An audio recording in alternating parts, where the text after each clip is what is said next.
కట్టల మీద 1976 నుంచి నివాసం ఉంటున్న ఈ రోడ్డు 50 సంవత్సరాల తర్వాత 31 లక్షల రూపాయలు కేటాయించి రోడ్డు వేయడం జరిగింది. కట్టల మీద ప్రత్యేక దృష్టి పెట్టి పటేల్ నగర్లో 2.5 కోట్లు కానీ అన్నిటికీ అనుమతులు ఇచ్చాం.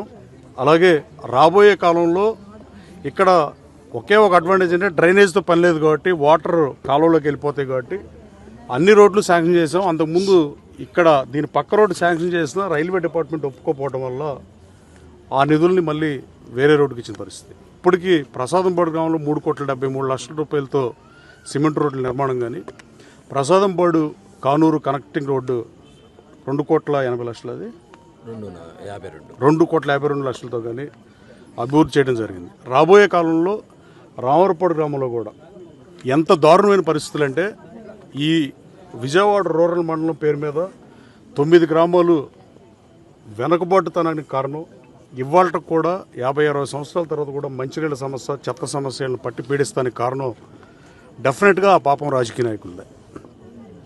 ఈ పార్టీ ఆ పార్టీ అని కాదు, పాలకులు ప్రజల అవసరాలని, రాజకీయ పార్టీలు రాష్ట్ర ప్రజల భవిష్యత్తుని, రాష్ట్రానికి ఏ విధంగా ప్రయోజనం అనేది ఆలోచన చేసి చేయాల్సిన పరిస్థితుల్లో ఈ 9 గ్రామాల్లో టీడీఎస్ ఎక్కువగా ఉండి అంబాపురంలో 3,000 టీడీఎస్ ఉంటాయి. టోటల్ డిజాల్వెన్స్ అనేది హౌస్ హోల్డ్ వంట చేసే వాటర్లో కూడా 500 కూడా ఉండకూడదు, తాగే వాటర్ 250 నుంచి ఉండకూడదు. కానీ దానికి 10 రెట్లు వాటర్ తాగి చర్మ వ్యాధులు బారిన, గుండె జబ్బులు ఈ రాటానికి ప్రధానమైన కారణం టీడీఎస్. నేను అసెంబ్లీలో పలుసార్లు మాట్లాడా, వీటన్నిటికీ తారక మంత్రం ఎట్టి పరిస్థితుల్లోనూ విజయవాడ రూరల్ 9 గ్రామాలని విఎంసీలో కలపాలి. కంబాటి రామ్మోహన్ రావు ఇంటికి ముఖ్యమంత్రి గారు పరామర్శకు వచ్చిన రోజు, సార్ ఎట్టి పరిస్థితుల్లో మనం కలపాల్సిందే సార్, పాలకుల నిర్లక్ష్యానికి గురైంది సార్, మన ప్రభుత్వంలో కూడా చేయలేకపోయామంటే, వచ్చే మార్చిలో సెన్సస్ దాకా మనం ఇప్పుడు చేయలేము, మార్చిలో డెఫినెట్గా చేద్దామని ముఖ్యమంత్రి గారు చెప్పడం, ఎట్టి పరిస్థితుల్లో చేస్తారని బలంగా 100% నమ్ముతున్నాం. గ్రేటర్ విజయవాడ అయితే అటు పెదవటిపల్లి దాకానో ఆత్కూరు దాకానో కలుపుతాం. కానీ గ్రేటర్ విజయవాడ కాని పక్షంలో కూడా రేపు వచ్చే ఎన్నికల్లో అధికారులకు ఆదేశాలు ఇచ్చా, రిజర్వేషన్ కూడా తీయొద్దని చెప్పే పంచాయతీలకి ఎట్టి పరిస్థితుల్లో ఎన్నికలు ఆపైనా గౌరవ ముఖ్యమంత్రి గారితో మాట్లాడి దీన్ని విఎంసీతో ఎప్పుడు ఎన్నికలు జరిగితే మున్సిపాలిటీ ఎన్నికలు అప్పుడన్నా జరపాలా, లేదంటే దీన్ని వాయిదా వేసి కొత్త సెన్సస్ వచ్చిన తర్వాతే గ్రేటర్ మున్సిపాలిటీలో కలిపైనా అప్పుడే ఎన్నికలు పెట్టాల్సిందిగా గౌరవ ముఖ్యమంత్రి గారిని కలిసి కోరా. ఈ 9 గ్రామాల సమస్య చెత్త సమస్యలతో బాధపడతాం. కానీ 13 లక్షల ఎకరాలుగా ఆయకట్టుకి కృష్ణానది నీళ్ళు ఇస్తుంటే, కృష్ణా బ్యారేజ్, ప్రకాశం పంతులు గారి బ్యారేజ్ పక్కనే 2 కిలోమీటర్లు కూడా లేని దూరంలో ఉన్న ఈ 95,000 ఓట్లు, 150,000 మంది జనాభాకి తాగునీరు ఇవ్వలేకపోవడం చాలా బాధాకరం. తెలుగుగంగ నీళ్ళు ఇచ్చాం, ఎక్కడో చెన్నైకి నీళ్ళు ఇచ్చి ఇక్కడ మాత్రం ఇవ్వకపోవడానికి గత పరిపాలకులు, గత పార్లమెంటు సభ్యులు, గత శాసనసభ్యులు ఓవర్లుకే కారణమని నేను బలంగా నమ్ముతున్నాను. నేను ఎట్టి పరిస్థితుల్లో నేను చెప్పిన సూపర్ 6లో ఇది లేదు, కానీ ఆ సూపర్ 6లో ఎనికేపాడు రామవరపాడు దగ్గర వంతెనలు వేస్తానని చెప్పా. అలాగే పోలవరం కెనాల్ని ఏలూరు కెనాల్ లింకప్ చేస్తానని చెప్పా. వైసీపీ అలాగా దిగజారుడు రాజకీయాలు మాట్లాడతాకో, దిగజారుడు భాష మాట్లాడతాకో నేను లేను. 38 కోట్లు కేటాయించినందుకు ముఖ్యమంత్రి గారికి ధన్యవాదాలు. అలాగే మరో 36 కోట్లు ఏలూరు కెనాల్కి మనకి రెగ్యులేటర్ లేదు, ఆ కేవలం 5,000 క్యూసెక్ల వాటర్కే ఉంది మనకి. కానీ దీన్ని పెంచాల్సిన పాలకులు పెంచకుండా గాలికి వదిలేస్తే 80,000 ఎకరాల ఆయకట్టు స్థిరీకరణ కావాలంటే 25,000 క్యూసెక్ల వాటర్ ఉంటేనే సాధ్యం. 1,200 క్యూసెక్లు కంటిన్యూ ఫ్లో ఉంటేనే తూముల్లోకి నీళ్ళు వెళ్తాయి. వాళ్ళు 800 క్యూసెక్లే ఉండేవాడు. కానీ దాన్ని కూడా ముఖ్యమంత్రి గారిని గెలిచినాక నా ఎలక్షన్ హామీలో లేకపోయినా గౌరవ ముఖ్యమంత్రి గారిని కోరి లోకేష్ బాబుని అడిగితే 36 కోట్లు కేటాయించి ఎనికేపాడు దగ్గర యూటీ పనులు ప్రారంభమైన పరిస్థితి. అలాగే ఆత్కూరు దగ్గర ఫ్లైఓవర్ కానీ, ల్యాండ్ ఎక్విజిషన్కి కానీ 20 కోట్లు 75 లక్షలు. ఆర్థికలు ఏమున్నా రాష్ట్ర ప్రభుత్వం ఆర్థికంగా సతమతం అవుతున్నా గడిచిన మాసంలో జూన్ 15 నుంచి జూలై 15 లోపు ఈ నియోజకవర్గానికి 100 కోట్ల రూపాయల అభివృద్ధి పనులు కేటాయించినందుకు, నేను చెప్పేది రోడ్లు కాదు, ఓన్లీ ఆరుగాలం కష్టపడి రైతు సోదరుల అవసరాలు తీర్చడం కోసం ఏదైతే నా సూపర్ 6 హామీలు ఉన్నాయో అవి కేటాయించినందుకు ముఖ్యమంత్రి గారికి ధన్యవాదాలు తెలియజేస్తూ, గన్నవరంలో అన్న క్యాంటీన్ త్వరలో ఓపెన్ చేయబోతున్నాం. మొన్న ముఖ్యమంత్రి గారిని 2వ అన్న క్యాంటీన్ కూడా కావాల్సిందని అడిగితే రామవరపాడుకు శాంక్షన్ చేసినందుకు కూడా గౌరవ ముఖ్యమంత్రి గారికి ధన్యవాదాలు తెలియజేస్తూ, ఈ కట్ల మీద ద్వితీయ శ్రేణి పౌరులాగా ఇప్పుడు దాకా ఉన్నారు తప్ప నా టెన్యూర్ ఈ రాబోయే 3 సంవత్సరాల్లో వీళ్ళ సమస్యలు పరిష్కరిస్తా. ఇవి కూడా నా ఎన్నికల హామీలో లేకపోయినా వీటిని పరిష్కరించే బాధ్యత తీసుకోవాల్సిన అవసరం ఉందని భావించి చేసే పరిస్థితి.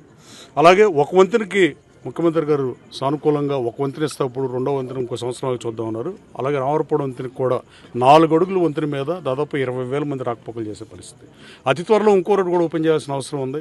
ఏదైతే మీకు సర్వీస్ రోడ్డు పక్కన ఉందో రోజు యాక్సిడెంట్లు జరుగుతుంటే ఆ రోడ్డు వేసా మా పార్టీ నాయకులు అమెరికా వెళ్ళడం వల్ల దాన్ని ఆపాం. కానీ ఇప్పుడు ఉత్తరాంధ్ర సోదరులు దాదాపు 35,000 మంది జనాభా రోజు హ్యాపీగా వెళ్ళే పరిస్థితి.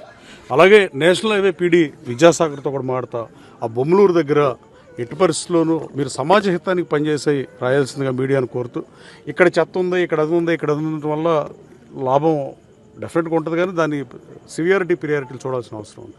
ఆ బొమ్మలూరు దగ్గర లారీల పార్కింగ్ తీసేయకపోతే నిన్న కూడా ఒక ఎడ్యుకేషన్ ఇన్స్టిట్యూట్ అధినేత రాజమండ్రి అయినా ఒక చనిపోయిన పరిస్థితి.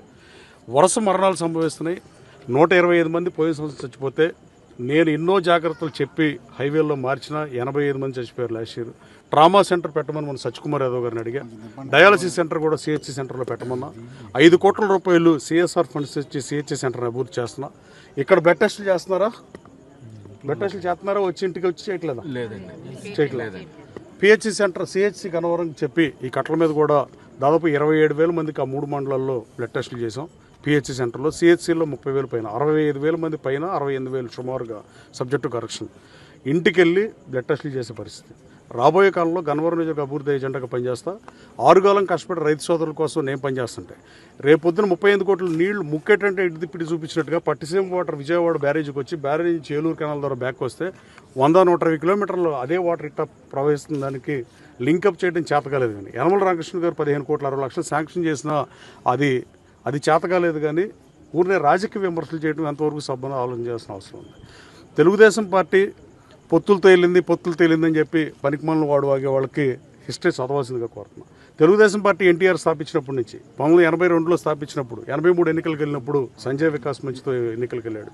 85లో బీజేపీతో అన్ని మిత్రపక్షాలతో కలిసి ముఖ్యమంత్రిగా ఎన్నికలకు వెళ్ళాడు. 89లో ముఖ్యమంత్రిగా మళ్ళీ పొత్తులోనే ఎన్నికలకు వెళ్ళారు. 94లో ప్రతిపక్ష పార్టీగా ఉన్నప్పుడు పొత్తులోనే ఎన్నికలకు వెళ్ళారు. 99, 2004 ఏ ఎన్నికలైనా 2019 ఎన్నికలు తప్ప ఏ ఎన్నికల్లో అయినా తెలుగుదేశం పార్టీ పొత్తుతోనే వెళ్ళింది. పొత్తుల వల్ల డెఫినెట్గా యాంటీ ఇన్కంబియన్స్ ఓట్లు పోతాయని ప్రభుత్వం లేనప్పుడే కాదు, అధికారంలో ఉన్నప్పుడు ఎన్టీఆర్ 85లో 89లో చంద్రబాబు నాయుడు గారు అధికారంలో ఉన్నప్పుడు 99లో కూడా పొత్తులతో వెళ్ళాడు. అది ప్రజాహితం కోసం ప్రజల హితం కోసం పనిచేసి మేము కలిసి పనిచేస్తున్నాం. మా కూటమిని విచ్ఛిన్నం చేయడం వైఎస్ఆర్ కాంగ్రెస్ పార్టీ తరం కాదు. వాళ్ళు ఎన్ని ఆలోచనలు చేసినా we are United. BJP, Janasena, Telugu Desam కలిసే మళ్ళీ ఎన్నికలకు వెళ్తాయి. Thank you.